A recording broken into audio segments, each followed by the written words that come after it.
good, good. I want to thank you guys for coming out tonight because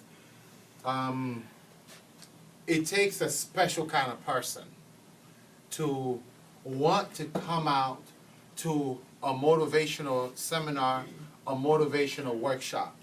I say it takes a special kind of person because a lot of people don't want more out of life. A lot of people settle for what they already have. So they don't see the need to improve. They don't see the need to get better. They don't see the need to move to another level, to a higher level.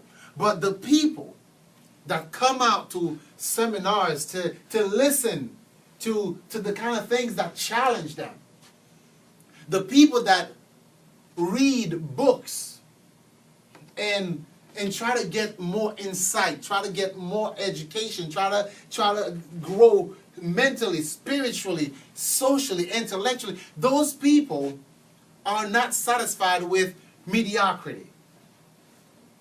Those people want more. And this is you. So I want to thank you for coming out tonight. And I am privileged to be in front of you right now because I believe that you all have greatness within you. I know that you all have greatness within you. Why do I say that? Because we were all connected. We are all connected to a higher power. We were made in the image of not just anyone or anybody. We were made in the image of someone that is most high, most powerful. And some of those qualities came from him into us. So anything that you set your mind to accomplish, anything that you set your goals on, that anything that you set your eyes on, nothing can stop you. The Israeli says this: nothing can resist the will of a people. Nothing that will go the distance for their purpose, for good.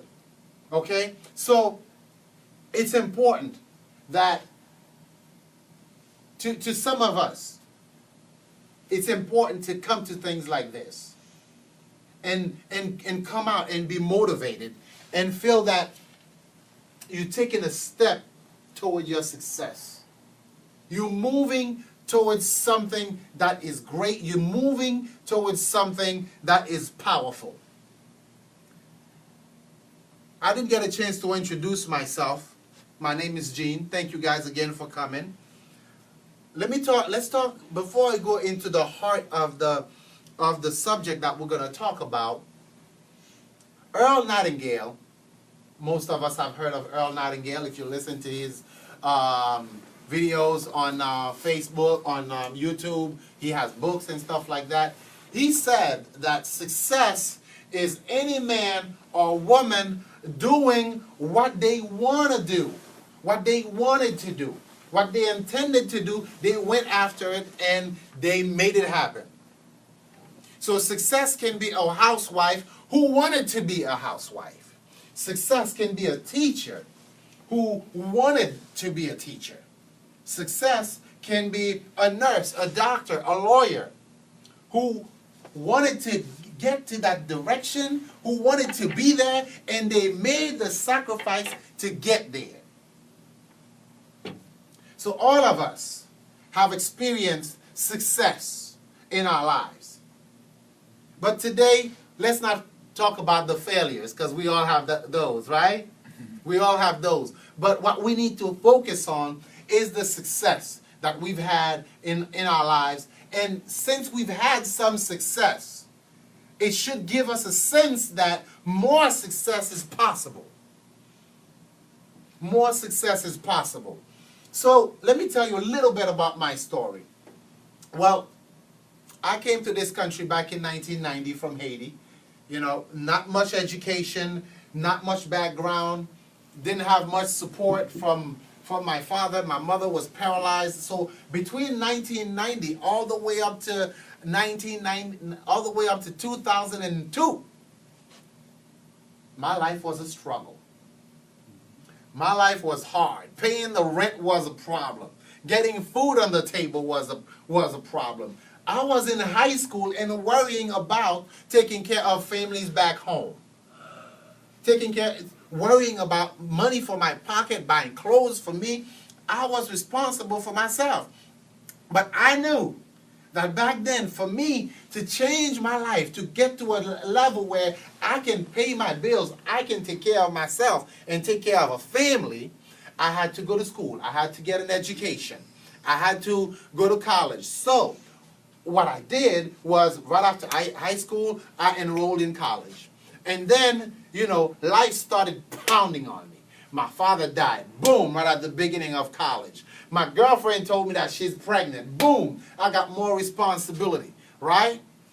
And my mother now has more needs for money, so I had everything stacked against me not to pursue that dream.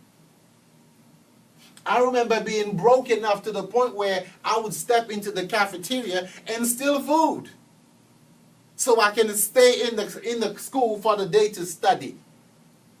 I could remember those days when I would jump on the MBTA without the token to pay to get to school. I could remember those days when I could not pay the rent. I had to crash over at a friend's house. But I knew what I wanted to accomplish. I knew getting that degree was my meal ticket. And I knew I couldn't afford to let it slip through my fingers. So I did what I had to do. And at the same time, English was not my forte. So I had to carry a little dictionary with me to study, right? So I had to study 2, 3, 4 times than the average classmates, right? When class is over, I had to stay in the classroom, empty classroom, and study for 6 more hours in order to catch up to the average one. I made some sacrifice because I knew getting that degree was my meal ticket. So when you focus on your goal, you know what happened? You do what is necessary to make it happen. You're willing to go through the hard times. You'll be willing to work harder than everybody else. When you know what you want to accomplish, what you want out of life, you're willing to go the distance. Okay? Les Brown said something that catches my attention. He says, if you do the things that others won't do today, you will have tomorrow the things that others will never have. If you do today what others won't do, there are plenty of people today that won't make the sacrifice to better their financial situation. They won't make the sacrifice to get that degree. They won't make the sacrifice to build that business. They won't make the sacrifice to go the distance, to save some money, to save for retirement, to save for college. They're not willing to make the sacrifice necessary to move ahead in life. And they wonder why they retire broke. They retire with nothing. So, the topic of our talk today is simply this. It's your time to shine. It's your time to rise. It's your time to do something great. It's your time to be who you were born to be. Look at your financial situation right now. Look at your present life situation right now. This is not who you are. This is simply a passage. You're simply going through this passage. But don't stay there. Don't stay there. The Israelis were going through the desert after they left Egypt. It took 40 years for them to make that journey, but every single day they had to remember that this is not our destination. Our destination is the land of milk and honey. Now, I want you to know, since you already know this, And that's why you're here tonight. I want you to know one more time that your destination is greatness. Your destination is to have all the things that life has to offer. You're entitled to it. You deserve it. Because everything was made before we were created. Why? Because they were there for us. Men didn't have to wait for creation. Creation had to wait for us. Right? So wealth, success, greatness is waiting for you. It's waiting. It's waiting for you. Now, I am aware that we live in a time of great uncertainty, don't we? A time of problem. A time when if you look in the news, if you listen to the news, if you watch TV, right? You look at the unemployment rate going up, right? People losing their jobs, people losing their homes, people drowning in debt, right? Families breaking apart, right? Young men, young women that are the future of our great country are in jail. The ones that are not in jail do not have the stamina to stay in school for 5 hours in a day, for 6 hours, for 12 hours in a day. In China, the kids stay in school from 6 a.m. to 6 p.m. And you know what? They are preparing a generation over there that will make us look like we're nothing. Right?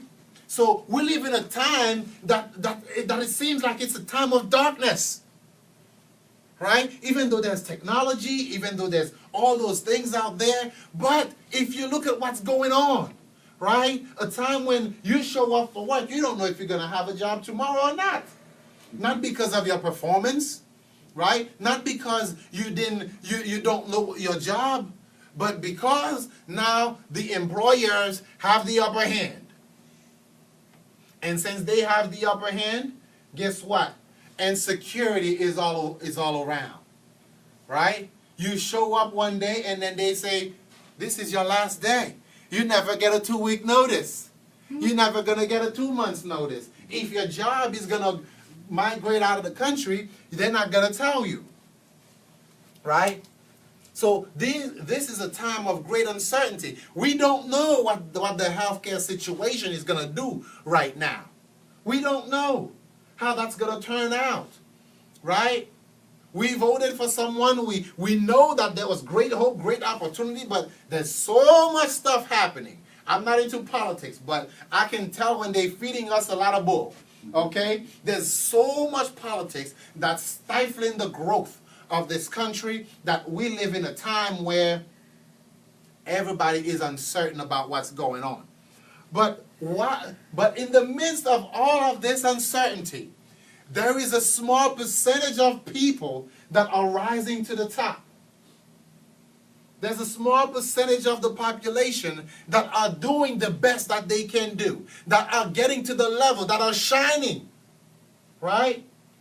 We clap for them when they win the Super Bowl, right? We buy their CDs, right?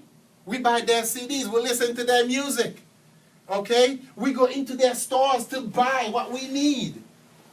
We go to their job and we say, I'm looking for a job application, sir, please. There's a small percentage. Regardless of what's going on out there, there is a percentage of people that are making it. Why is that? Why is it that 95% of the population today, they work for the other 5%? There's a problem with that, right? There's a problem with that. I don't believe that the Almighty is going to pour everything into you and leave us all empty. I believe that we all have the same potential. We all have the same blessings to accomplish the same things. So, while all these people some of these people are becoming successful, we celebrate them, we clap for them, and there's a voice deep down in us that says, I would like to be in that position.